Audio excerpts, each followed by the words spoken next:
School అంటున్నారు వాళ్ళు అక్కడ ఎక్కడ కూడా ఆఫీస్ హౌస్ నెంబర్ కానీ ఏం లేదు, వాళ్ళ వివరాలు ఫోన్ నెంబర్ ఏం లేవు, పేర్లు పెట్టారు. మోరోవర్ ఈ పోస్ట్లో చూసిన తర్వాత నేను వచ్చి సైబర్ క్రైమ్స్కి చెప్తే వాళ్ళు నిన్న అప్లికేషన్ తీసుకొని నిన్న సాయంత్రం అయిపోయిందని, నిన్న సిపి గారు అడిషనల్ సిపి గారు క్రైమ్స్ లేకుండే, డీసీపీ మేడం కూడా లేకుండే, కావున నన్ను ఈరోజు 11:30కు రావాలని వాళ్ళు అడిగారు. ఇప్పుడు నేను వచ్చిన తర్వాత నా డాక్యుమెంట్స్ పూర్తిగా వారు ఎగ్జామిన్ చేసిన తర్వాత యూఆర్ఎల్స్ ఎవరెవరైతే ఇవి పోస్ట్ చేశారో అవన్నీ వారు పరిశీలించి ఇప్పుడు కేసు రిజిస్టర్ చేస్తున్నాం. దీని మీద మేము కూడా లోతెత్తుకు వెళ్తున్నాము. ఇంటెలిజెన్స్ నుంచి కూడా మాకు దీనికి వచ్చింది. దీని మీద వివరంగా మేము లోతుగా దీని మీద వెళ్ళి మేము దర్యాప్తు చేస్తాము, ఇన్వెస్టిగేషన్ చేస్తామని కూడా సిపి క్రైమ్స్ ఇంకా additional CP crimes DCP madam చెప్పడం జరిగింది. ముఖ్యంగా నేను ఒకటే కోరుతున్నాను,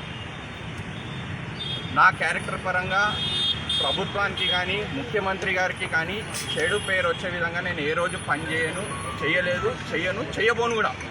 అట్లాంటిది ఏమైనా జరిగిన రోజు ప్రభుత్వం మాదే, ఏ శిక్ష ఇచ్చినా నేను చేయడానికి సిద్ధంగా ఉన్నా. కానీ ఈరోజు నేను సైబర్ క్రైమ్స్ని ఆశ్రయించి ఇవైతే తెలుగు స్క్రైబ్ అనే వాళ్ళు ఫస్ట్ ఇది పోస్ట్ చేశారు, తర్వాత హాక్ మీడియా హౌస్ అని ఒకటి ఉంది, వీళ్ళిద్దరు పోస్ట్ చేసిన తర్వాత వీళ్ళిద్దరి మీద నేను కంప్లైంట్ ఇచ్చి వివరంగా తెలుసుకుంటే ఏంటంటే తెలుగు స్క్రైబ్ అనే వ్యక్తులు ఎవరో బయట నుంచే ఎవరో హ్యాండిల్ చేస్తారు, బీఆర్ఎస్ సోషల్ మీడియా హ్యాండిల్ చేస్తారని నా దృష్టికి రావడం జరిగింది. కావున ఇలాంటి ఫేక్ ప్రచారాలు చేసి నన్ను బదలాం చేస్తారంటే చేసుకుంటారా భయ్, బీఆర్ఎస్ వాళ్ళు మీరు ఏం బదలాం చేసినా నాకు ఏం ఫరక్ పడదు. మా జిల్లాలో హరీష్ రావు ఉన్నారు, హరీష్ రావు సంగతి నాకు తెలియాలా, రబ్బర్ చెప్పులు వేసుకున్నాడు అని మా జిల్లాలో అందరు చెప్తారు.